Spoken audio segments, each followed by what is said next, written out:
guys, what's up? Today we have the announcement from the new set Extreme Force. This is Jack Knight of the Azure Blue. This is the last member of the main deck. Jack Knight appears armed with movement. It is a level 8 light psychic effect monster with 2400 attack and 2400 defense. And its effect is, this card's name can only be special summoned by its first effect once per turn. And its first effect is, if 2 or more cards are in the same column, you can special summon this card from your hand to that column. 2, once per turn as a quick effect, you can target one Jack Knight monster you control. You can move that monster to another of your main monster zones.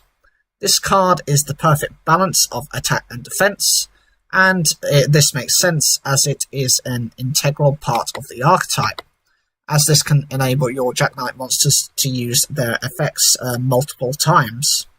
The downside of this card is, depending on the number of Jack Knight cards you have on the field, this will limit how you can move them.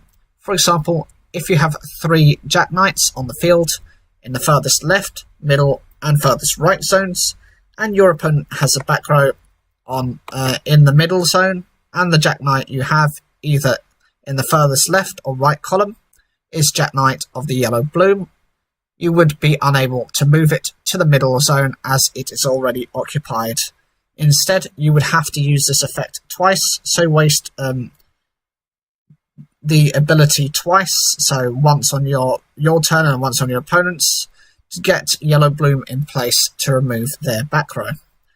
The other problem is, I think that this card would have been better designed if, rather than just manipulating your Jack Knights, if it could just move any card on either player's field to a certain column and make this maybe a hard once per turn. Just this would make it balanced and would better work with this archetype.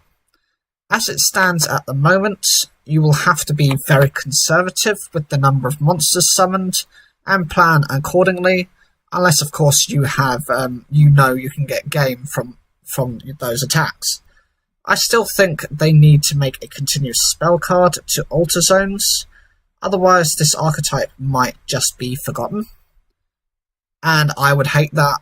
I love this archetype to bits. I am definitely going to be running this, and I will definitely be purchasing this as soon as it comes out. So what do you guys think of this card? Do you think this is what the Jack Knights needed? Or do you think it needs improvements? Also, what would you think to my idea that they either need to introduce mini monsters like the Monarch's got to bring them out to bring consistency, or at least make them somewhat easier to summon? Leave your comments down below, like the video if you enjoyed it, subscribe, click the bell for notifications, and as always, thank you for taking the time to watch this video. Some things will never change. The lonely loner, something free, my life.